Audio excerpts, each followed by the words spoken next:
पड़ताई। और मोदी जी और इनके मंत्रियों की इतनी भी हिम्मत नहीं है कि चुनाव के समय जब आपसे वोट मांगने आए तो अपने काम के आधार पर मांगे। ఈ మోడీ గారు వారి యొక్క మంత్రివర్గానికి చెందినటువంటి సహచరులు వీళ్ళెప్పుడైనా ఇప్పుడు ఈ మధ్య కాలంలో మీ దగ్గరికి ఓటు అడగడానికి వచ్చినప్పుడు మీరు వారిని ప్రశ్నించండి। 10 साल पहले कहा था सबका साथ सबका विकास, आज कह रहे विकसित भारत 2047 में।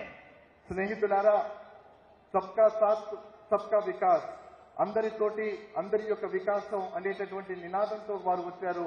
కానీ 10 సంవత్సరాల తర్వాత మనం చూసినట్లయితే ఎవరి వికాసం జరిగింది, ఎవరి సహకారంతో జరిగిందో అర్థం చేసుకోవాల్సిందిగా మిమ్మల్ని కోరుతూ ఉన్నాను। इनके नेता कहते हैं देखिए मोदी जी का विजन क्या है, 2047 तक सोच रहे हैं।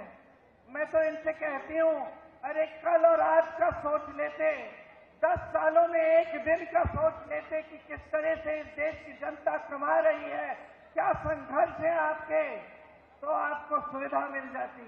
రాబోయేటటువంటి 20-25 సంవత్సరాలలో జరగబోయేటటువంటి విషయాన్ని గురించి మోడీ గారు ప్రణాళికలు చెబుతూ ఉంటారు। కానీ ఈ వేళ రేపు ఏం జరుగుతుందో తెలుసుకునేటటువంటి అవకాశాన్ని వారు ఎప్పుడూ వినియోగ